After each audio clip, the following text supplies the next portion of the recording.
بسم الله الرحمن الرحيم. الحمد لله رب العالمين، والصلاة والسلام على أشرف المرسلين سيدنا محمد صلى الله عليه وسلم وعلى آله وأصحابه وأمته أجمعين إلى يوم الدين. السلام عليكم ورحمة الله وبركاته. داوال أخوائي قوردكم طاعتي همولا يقبولك إن شاء الله. أخوائي قورد العذاب قبر آقري جهنم بمان باريزي إن شاء الله.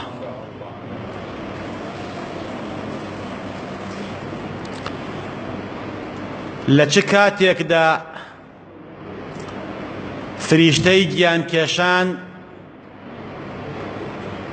بە تەمایە گیانمان بکێشێت، خوای پەروەردگار ڕەدی ئەکاتەوە و تەمەنمان درێژ دەبێت. الحالة الوحيدة التي يتراجع فيها ملك الموت عن قبض الروح. پشت بەخوا وتاری ئەم عەسرەمان باسی ئەو حاڵەتە دەکەین کە تەنها حاڵەتێکە فریشتەی گیانکێشان بە تەمایە بێ گیانمان بکێشێت، بەڵام لەو حاڵەتەدا خوای پەروەردگار ناهێڵێت و ڕەدی ئەکاتەوە و ئەڵێ جارێ گیانی مەکێشە. با بزانین چۆنە. ئایا فەرموودەکە صحیحە؟ صحیح نییە؟ کێ ڕیوایەتی کردووە؟ بزانین چییە؟ شتی وایە؟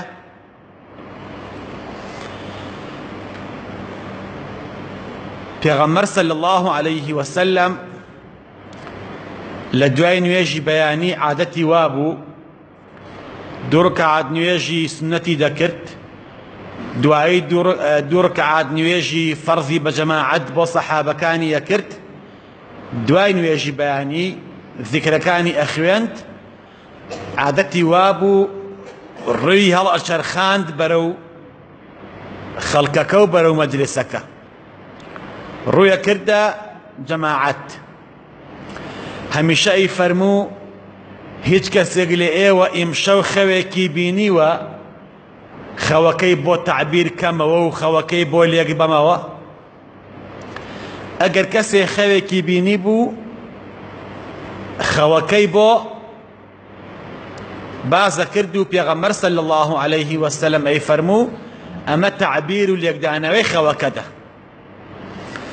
ڕۆژێکیان دوای نوێژی بەیانی ڕووی کردە جەماعەتەکە و سەحابە و هاوڵەکانی فەرمووی هیچ کەسێک لە ئێوە ئەم شەو خەوی بینیوە؟ هیچ کەس قسەی نەکرد، دیار بوو هیچ سەحابەیەک خەویان نەبینی بوو. پێغەمبەر صلی الله عليه وسلم فەرمووی ئینی ڕەئەیت اللەیلەتە عەجەبا، من ئەم شەو خەوم بینیوە. خەوی ئەنبیاش چییە؟ وەحیە. خەوی ئەنبیاش حەقە. فەرموودەکە صەحیحە. ئیمامی ئەلبانی تەصحیحی کردووە، بە ئەصحابی سنن ڕیوایەتیان کردووە، ئیمام ئەحمەد، نەسائی، تیرمیزی، زۆربەی زانایانی حەدیث ڕیوایەتیان کردووە و باسیشیان کردووە. پێغەمبەر صلی الله عليه وسلم فەرمووی ئینی ڕەئەیت اللەیلەتە عەجەبا، من ئەم شەو خەوێکی سەرسوڕهێنەرم بینی. بە هاوڵەکانی فەرموو کە ڕؤیا و خەوی ئەنبیا وەحیە و ڕاستە. فەرمی ئینی ڕەئەیت ڕەجولا من ئومەتی، ئەم شەو لە خەومە پیاوێکم بینی لە ئومەتەکەی خۆم، کەسێک بوو، کەسێکی ئومەتەکە من بینی.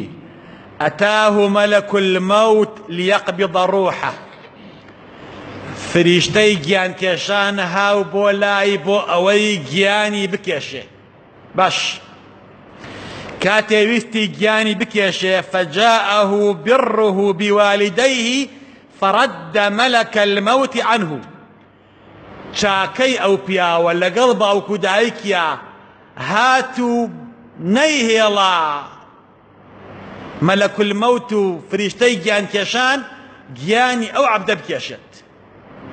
خوای پەروەردگار چاکەکردنی لەگەڵ باوکو دایکیا کرد بەهۆی وەسیلەی ئەوەی تەمەنی ئەو پیاوەی ئومەتی من درێژ بێتەوە. رد ملك الموت عنه مفاجئك عجائبة. خوا فرمي لا يستأخرون ساعة ولا يستقدمون.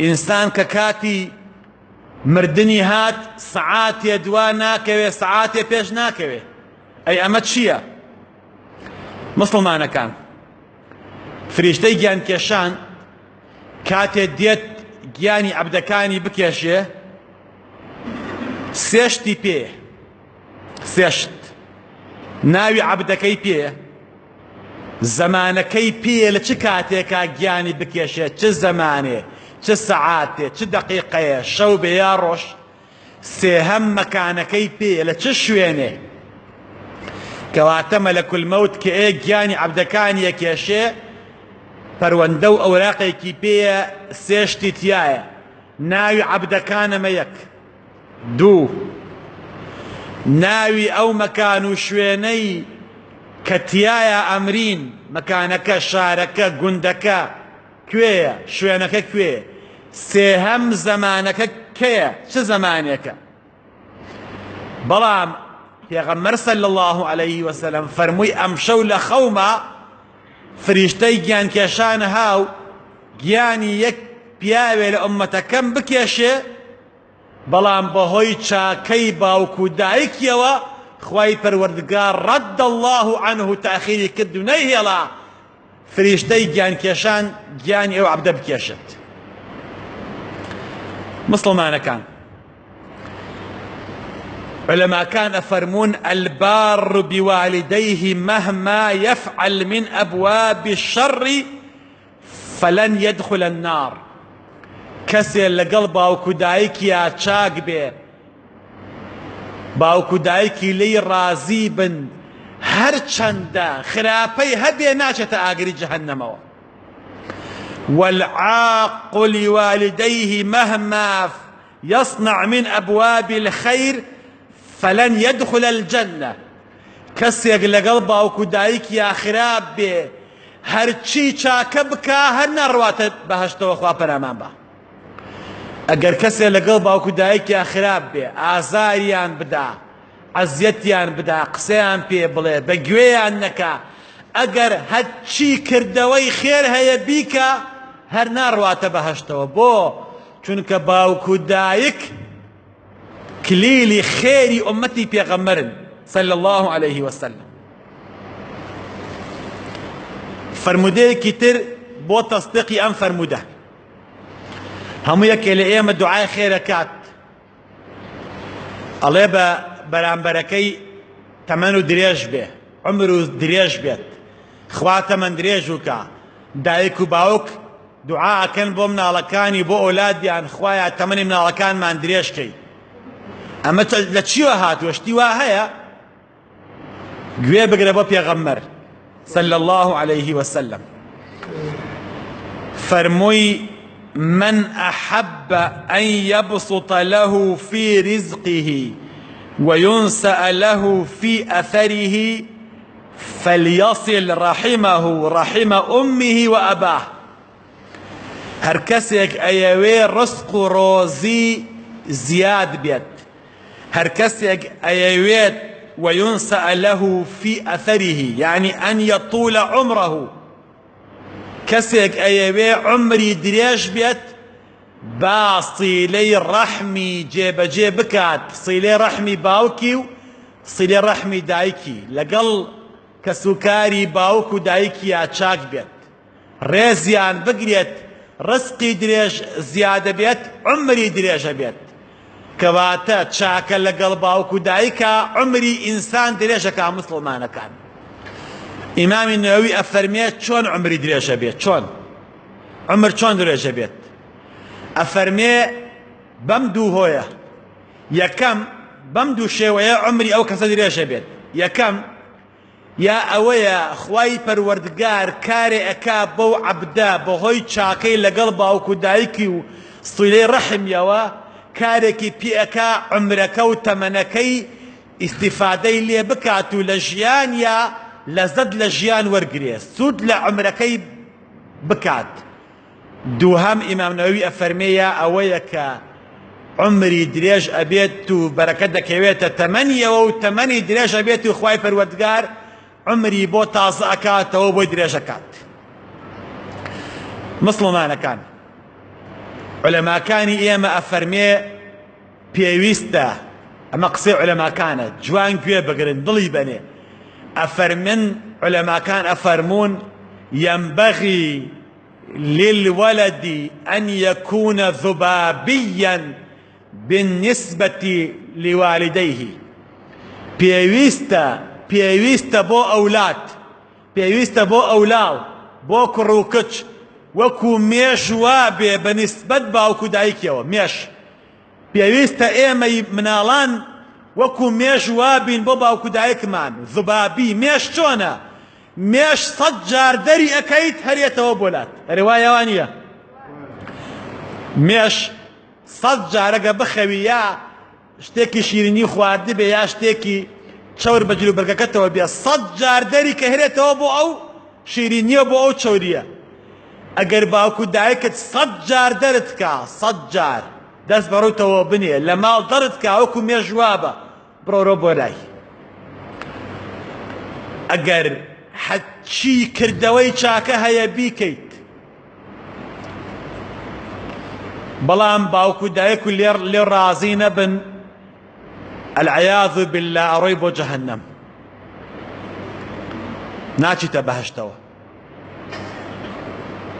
بۆیە بەڕاستی خوا ئەفەرمێ وەصاحبهما في الدنيا معروفا بەڵام بۆ خێزانەکانمان ئەڵێ وعاشروهن بالمعروف بەمان ئەڵێ صاحبهما بە خێزان ئەڵێ وعاشروهن معاشەڕەیان بکەن تێکەڵاویان بکەن لەگەڵیانە هەسوکەوت بکەن لەگەڵ خێزانەکانتانە بە چاکە بەڵام بۆ باوکو دایکە فەرمێ وصاحبهما في الدنيا معروفا واتە چاکە بکەن بە هاوڵیان دائیمە لەگەڵیانە بێت چاکە هاوڵیان بێ هاوڵ.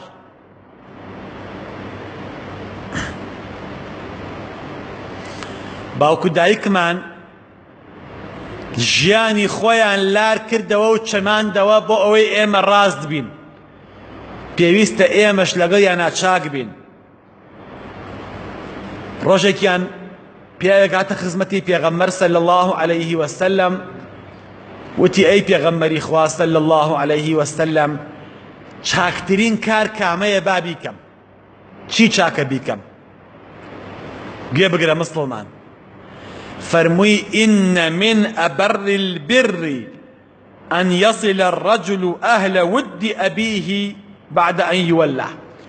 چاکترین چاکە چاکەی چاکەکان باشەی باشەکان کە لەو باشتر نەبێت ئەوەیە پیاوێک بڕوا لەگەڵ خۆشەویستەکانی باوکیا تێکەڵاو بێت و لەبەر حورمەتی باوکی ڕەفیقەکانی باوکی بەسەر کاتەوە و وەفایەک بۆ باوکی ئەوە چاکترین چاکەیە لەوە باشتر نییە.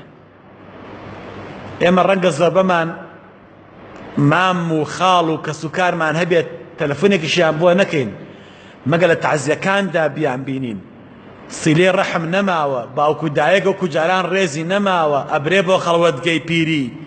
بەڕاستی پێویستە لەم ڕەمەزانەدا سیلەی ڕەحم زیندووکەینەوە سەردانی نەخۆشەکان بکەین نەک تەنها لە تەعزیەکانە کۆبینەوە. عەلی شەریعەتی ئەفەرمێ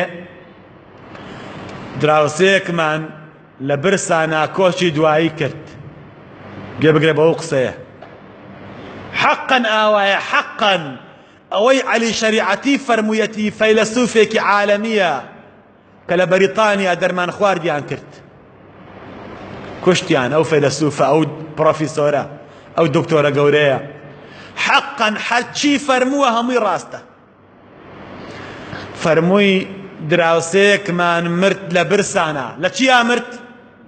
لفقيري وهجاري ولبرستانا درماني نبو باري نبو بروابو خسخانا ناني نبو بيخوا كاتي مرت خزمكاني وآموزاكاني وبراو خشككاني لتعزيك يا حيواني عن سربري أو تيغن أو لبرستا مردوا بلام تعزيكي أجيرن بحيوان سربرن أمر آوايا مسلمان كان رحم برامبر باوكو دايق نماوا برامبر كسوكار نماوا باوكمان دايكمان چنه باش ببو إيما لمصر جيبقر مسلمان لمصر بياويك من أردو صالانكي أمريت أي بن بو سر قبرستان خوي أي شوا كفني أكاوني ويجي لسر أكن أي بن بو سر قبرستان أو سائقا جرته أو شوفيرك باوكي منالكي بيبوا الله منالك لباوشي باوككي أبو بمردوي كفن كرابو الله زور قرم بو زور الله تشكي خور أيايا ناو سياركوا بهو جامكوا قرم بو تشكي خور أيايا ناو سياركوا بر ترمي منالك أكود لباوشي باوكيا إنسان كمرت نهست بقرماء كان بسرماء نهست بهيج أكانيه أست بآزار كان مردو وروح وجاني تيانا ماوا الله إخوة شاهد أو باوكم بيني بدستكاني وبسري سيبري كدبو بو جستي منالا مردو كي بوي خور برينا كيبت بو أوي سيبري بو بكا من دالكشي بمردوي نايالي آزاري بيت باوكو دايكي إيما آوابون لقل مانا إيما چونين لقل يانا بويا أقر أمانوي عمر ما اندريش بيت استفادة لتمن مان بكين بالقل باوكو دايك مانا چاك بين إن شاء الله بتابتي لم رمزانة إن شاء الله خلقنا مان خوش بيت خوا عاقبة خير مان كيت خوا رحم مان بيب كيت خوا إيمان مان سلامت كيت باوكو دايك مان خوش بيت لقناحي مردوكان مان خوش بيت يا ربي خوايا شفاينا كوشكان مان دي وطاعته عبادتي مانكي رمضان ميوردي يا ربي خوايا مان خيتك هشتر يا ربي خوايا لعذاب القبر وآبري جهنم مان عارسي يا ربي خوايا كالك مان دي بدري باكو جايك مان لي مان رازيبنا بدوان ما في جايك باك مان دي إن شاء الله يا ربي خوايا ومان دي بدري بدوان سيرك انجام بي يا ربي خوايا كيان لقناحي مدوكان مان خوشي لقناحي باقي لأيك مان خوشي يا ربي خوايا شفايا خوشكان مان بي هكسك نخوش ودانا وزليل خوايا شفاي بي يا ربي خوايا كاري لكم نفسي نظران تفعمكي مشكلين مسلمانان سلسلتكي هكسك ناسي خيري هي بيت الجنكي يا ربي خوايا بالإسلام كيفنا الجنة بالإسلام كيفنا بالإسلام خوايا بشفاعتك يا ربنا خير آمين آمين الحمد لله رب العالمين السلام عليكم ورحمة الله وبركاته.